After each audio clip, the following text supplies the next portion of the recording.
estamos aquí de vuelta. Ponte en Acción en Negocios Televisión. Todo el mundo sabe que el pesimismo no vende y que el optimismo se ha ido abriendo paso en los mercados en las últimas jornadas. Optimismo con la inflación, optimismo con una recesión que podría ser menos dura de lo esperado e incluso optimismo con el desenlace de la guerra en Ucrania. ¿Hasta cuándo puede durar este optimismo? ¿Nos estamos equivocando? ¿Se equivocan los que están comprando? ¿Es mejor continuar esperando? Vamos a preguntárselo en los siguientes minutos, a ver cómo ven ellos la situación con Javier García, director de inversiones en Velaria Inversores. Hola Javier, ¿qué tal? ¿Cómo estás? Buenas tardes. Muy buenas tardes, ¿qué tal? Y con Miguel Ángel Temprano, gestor independiente. Hola Miguel Ángel, ¿cómo estás? Buenas tardes. ¿Qué tal? Muy buenas tardes. Bueno, hay optimismo. El optimismo es verdad que todavía hay elevados o podría haber niveles altos de sobrecompra en estas últimas jornadas. La verdad es que el rally ha sido espectacular desde que las bolsas tocaron mínimos a finales de septiembre, principios de octubre. La recuperación ha sido prácticamente del 20%. ¿Creéis que siga habiendo materia prima para que pueda continuar este rally? ¿Hay que creerse este optimismo, Javier? Bueno, nosotros lo que estamos viendo es que durante todo 2022 ha habido un desajuste entre los beneficios empresariales y el precio de las bolsas, ¿no? Lo que hemos visto básicamente es que los beneficios empresariales han caído alrededor de un 3-4% de lo que llevan de año este trimestre y, sin embargo, las bolsas, el Standard & Poor's 500, que lo nombrabas, ¿no? Pues ha caído un 27% de máximo a mínimo. Lo mismo ha pasado en Europa, lo mismo ha pasado en emergentes, ¿no? Creemos que esta recuperación o este optimismo viene principalmente respaldado por dos puntos clave. Uno es lo que comentaba, los beneficios empresariales están sorprendiendo de manera positiva a pesar de que los precios han caído de manera bastante abrupta, ¿no? Y el segundo, y de ahí viene la subida del pasado jueves, ¿no? Y es que, bueno, pues el dato de inflación parece ser que se ha empezado a controlar en cierta medida en Estados Unidos, ¿no? Esto lo que muestra es que muy posiblemente de cara al primer trimestre de 2023 empecemos a ver una moderación de los tipos de interés y, lógicamente, eso es bueno para las bolsas, ¿no? El pasado jueves veíamos una subida del 5,5% en Estados Unidos. Si echamos un vistazo a la evolución del Standard & Poor's 500 durante los últimos 20 años, veremos que subidas del 5,5% en un día son bastante atípicas. Y si echamos un vistazo veremos que se daba esta subida en un día en la finalización de la burbuja.com del 2000, se daba también una subida muy similar en el inicio de la finalización de la crisis financiera en 2008 y se volvía a dar en 2020, ¿no? con la pandemia, ¿no? Esa misma subida la tuvimos el jueves 10 en el Standard & Poor's 500, ¿no?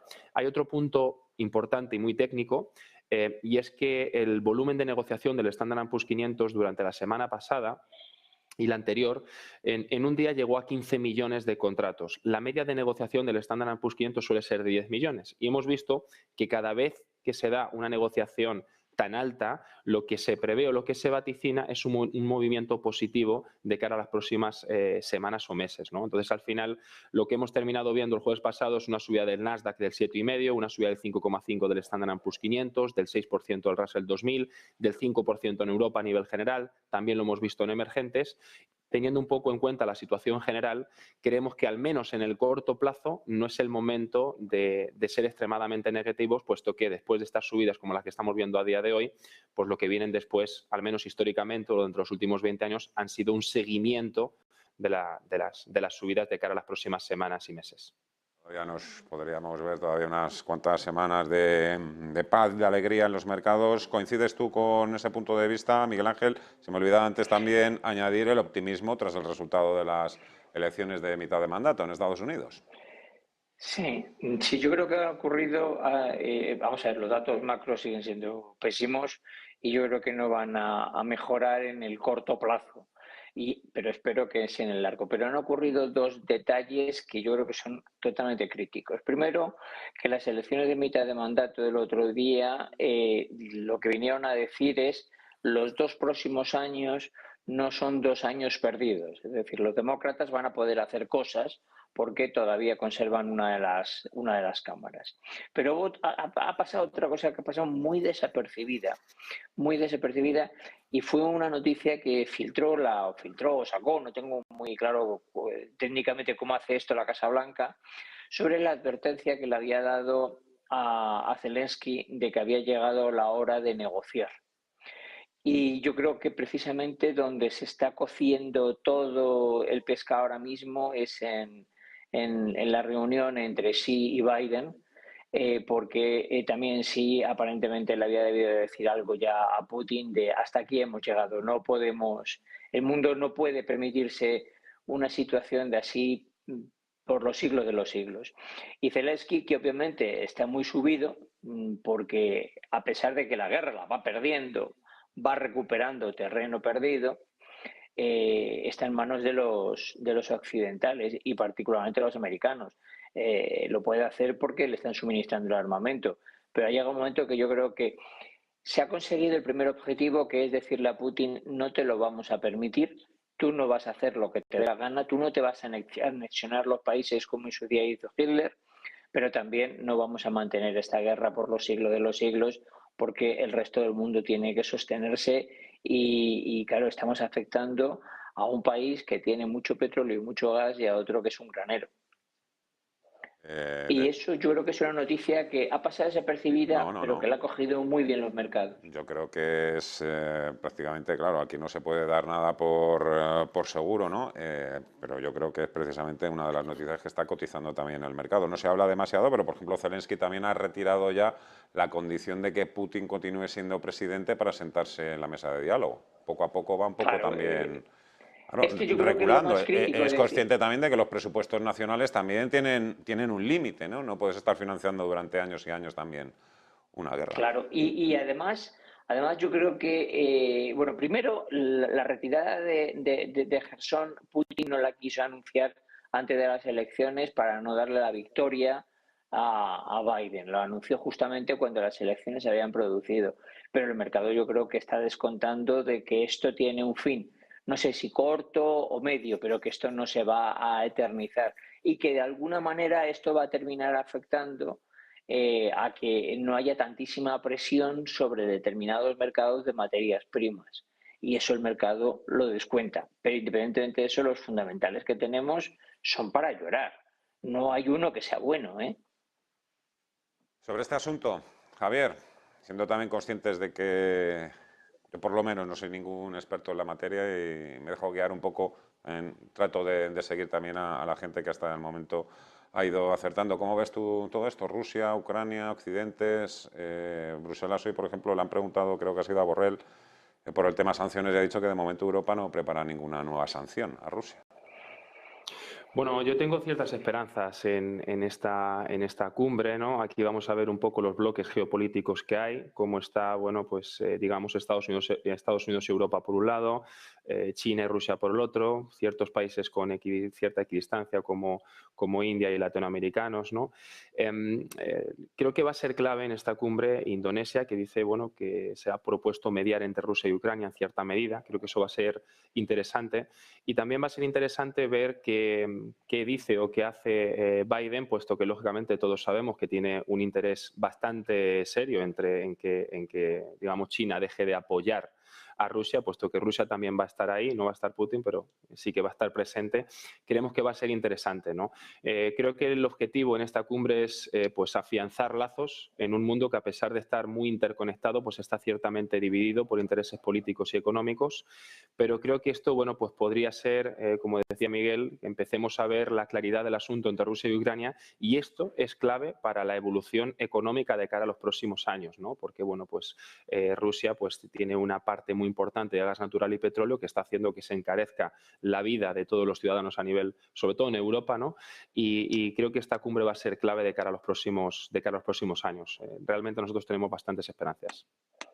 Hay un detalle curioso, fijaros, Indonesia, que el papel de Indonesia en el planeta es irrelevante, es el tercer mundo, ni pincha ni corta.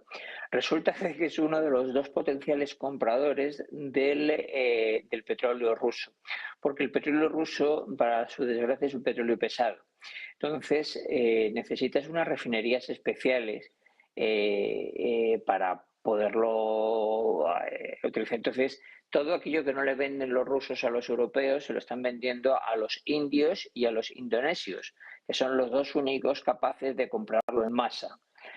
Claro, a un precio que no es al que se lo venden a los europeos, con lo cual se están aprovechando los indonesios de la situación. ¿Cómo podía hacer que un país irrelevante en la geopolítica del planeta e inclusive en la zona juegue un papel de este calibre. Es curiosísimo. China también le vende su petróleo. Mr. Putin es otra de las cuestiones un poco que más morbo despierta o más expectación despierta también, es la reunión que van a mantener hoy el presidente de Estados Unidos y el presidente de China, Joe Biden, Xi Jinping. Ahí yo, Miguel Ángel, también tengo yo mis dudas de que puedan relajar o acercar posturas, claro, con todo lo que hay en juego ahora mismo. No, vamos a ver, yo creo que sí tiene, y lo ha demostrado, consiguiendo doblegar las normas del Partido Comunista Chino que habían sido impuestas por Mao, es decir, que esto viene de muchísimo tiempo atrás. Es una figura donde en cuanto Trump le dejó sitio, lo fue a ocupar en el mundo corriendo. Y Biden precisamente lo que ha intentado o lo que viene a intentar es a recuperar el sitio en el mundo que Trump le dejó así. Entonces, es una lucha de poder, pero yo creo que ha llegado un momento donde a los chinos no les interesa, vuelvo a lo que siempre he dicho, el principal cliente, con mucha diferencia de los chinos, son los americanos. Entonces, tampoco te interesa que tu cliente se hunda. Porque llega un momento de que si tu cliente se hunde y tú encima con esta política de restricción que tiene tan curiosa, por así decirlo, de COVID-0, que afecta de una manera tan crítica a tu economía, encima tu cliente se hunda, tu economía cada vez se va a resentir más. Y antes o después, por muy draconiano que sea el control de la población china, la gente se termina rebelando. Por lo tanto, yo personalmente creo que a ninguno le interesa, y luego Biden tiene una situación que lo que le interesa es que estos 2 años, además de que sean tranquilos, se clarifique, porque quedan no 2 años para unas nuevas elecciones, queda un año para que quede claro quién se postula por el Partido Demócrata a las elecciones de dentro de 2. Es decir, que a los dos les interesa una solución relativamente rápida. Qué difícil, por no decir imposible, gestionar la geopolítica. Toquemos también otro asunto, que todo el mundo habla también del escándalo, la criptocrisis, FTX. La verdad es que hace unos días muchos se temían lo peor, que la crisis de Bitcoin, las criptodivisas, la bancarrota de FTX podría llevarse también por delante al sistema financiero global. De momento parece todo muy controlado, sabemos que habrá más quiebras, hay mucha gente que ha perdido su dinero, ha habido un auténtico terremoto, un sell-off total. Las criptodivisas, pero bueno, dicen incluso los que están metidos en esta industria, como Binance, que no hay mal que por bien no venga y que esto incluso va a ser bueno para la industria y para el negocio. Javier. Bueno, nosotros no sabemos si va a ser bueno, pero lo que sí tenemos claro es que se está, bueno, materializando lo que siempre hemos pensado, y es que, bueno, pues detrás de las criptomonedas, a pesar de que siempre hemos pensado que van a estar de aquí los próximos años, pero no seguramente al precio al que están, ni tampoco el cúmulo de criptomonedas que hay, ¿no? A nosotros nunca nos ha resultado, o siempre hemos sido ciertamente escépticos, porque, bueno, llega el Bitcoin, ¿no? Y después del Bitcoin llegan unas 1000 criptomonedas más. Lo que estamos viendo es que los inversores tenían mucha confianza en las criptomonedas porque no paraban de subir. Y esto le genera, digamos, confianza a todos los ciudadanos, algo que completamente ha cambiado en el momento que han empezado, digamos, a desplomarse, ¿no? Bitcoin está cayendo prácticamente un 80%, el resto de criptomonedas cae aún más, ¿no? Esto es lo que ha hecho, digamos, que ciertos clientes de FTX empiecen a liquidar posiciones, y ahí es donde se ha visto la situación por la que se pasa, ¿no? FTX es un dato muy interesante y que debemos de tomar como ejemplo para la situación de las criptomonedas, porque, bueno, digamos que es un broker compraventa de criptomonedas que, a pesar de no haber funcionado nunca, porque esto hay que saberlo, FTX no ha funcionado nunca, ha llegado a estar valorado en bolsa por 32.000 millones de dólares. ¿Cómo puede ser que una empresa que no funciona tenga ese valor? ¿Cómo puede ser que una empresa de tal calibre diga a sus clientes que sus posiciones están protegidas por el gobierno estadounidense, ¿no? Lo que está pasando ahora básicamente es una de las frases que siempre dice Warren Buffett: cuando baja la marea se ve quién se baña desnudo, ¿no? Cuando los ciudadanos que invertían a través de FTX han empezado a liquidar las posiciones, se ha visto lógicamente que era una empresa que estaba totalmente quebrada, ¿no? Con el tema de las criptomonedas, esto está pasando a nivel general. Creemos que, bueno, pues nos hemos metido en una burbuja que ya ha explotado, no está explotando, ya ha explotado, y estamos viendo, bueno, pues las consecuencias, ¿no? Bitcoin 80%, veíamos otras criptomonedas como Luna que perdían el 99% de su valor. Y bueno, seguimos pensando que las criptomonedas van a seguir aquí los próximos años, pero lo que no sabemos es lógicamente al precio al que van a estar. Lógicamente, visto lo visto, vemos que Bitcoin no consigue retomar el alza y eso está provocando que todavía los inversores en criptomonedas pierdan más la confianza, ¿no? Lo que pienso es que si estos son los buenos, estos son los más transparentes, estos son los faros, estos son las guías, madre mía, ¿cómo serán los malos, eh? A mí esto, créeme, yo no creo, o sea, yo creo en el blockchain, creo en la tecnología y creo que las monedas virtuales emitidas por los bancos centrales, que son los que tienen, los únicos realmente que tienen la generación de último recurso, que es lo que te da la tranquilidad de lo que tienes en tus manos, es un activo real. Creyendo en el blockchain, yo no creo en todo lo que está ocurriendo. No, me ha parecido siempre que esto se denominaba activo, pues por no denominarle de otra manera. Pero esto no era un activo, esto no es verdad, no hay nada detrás. Pero es que encima se ha demostrado que es que el de FX era un golfo. Y entonces cuando vio que se hundía Luna y otra, se dedicó a comprar pensando de que iba a hacer el negocio de su vida, pero que compraba con dinero de los depositantes. Y encima la nota que saca el amigo es amigos, la he cagado. O chicos, la he cagado en la traducción. Bueno, ese tío lo que tiene que ir a la cárcel. Y como tengo la sensación de que haya patadas en un mundo. Si ya el mundo que está más o menos claro, hay que tener un cuidado de narices en uno que es opaco. Y luego la siguiente pregunta que yo me hago: ¿cuántos de los inversores en criptomonedas entienden la tecnología en la que está la tecnología en la que está basada en la tecnología blockchain? Tengo la sensación de que muy pocos. A nosotros, cuando yo dirigía la firma, un día me puse a preguntar, ¿y esto cómo funciona? De verdad, preguntaba en todas las reuniones, con todos los directores generales que comía de gestoras, y nadie era capaz de explicármela. Y a mí me costó comprender en profundidad la tecnología un año. Un año de estudiar, entender, preguntar, porque no es, yo digo, joder, hay una posibilidad que yo sea bobo y no lo descarto. Y la otra posibilidad es que la gran mayoría de la gente no tenga ni puñetera idea de lo que es el blockchain, en lo que están basadas las tecnologías, cuál es la diferencia entre Luna y Bitcoin, o entre las 2000 y pico criptomonedas que por lo menos hay. La gente creo que no tiene ni puñetera idea y que lo que ve es una operación especulativa y que voy a meter aquí el dinero. Bueno, pues yo siempre digo que para hacer eso, vete al casino. Y así gradúas el riesgo.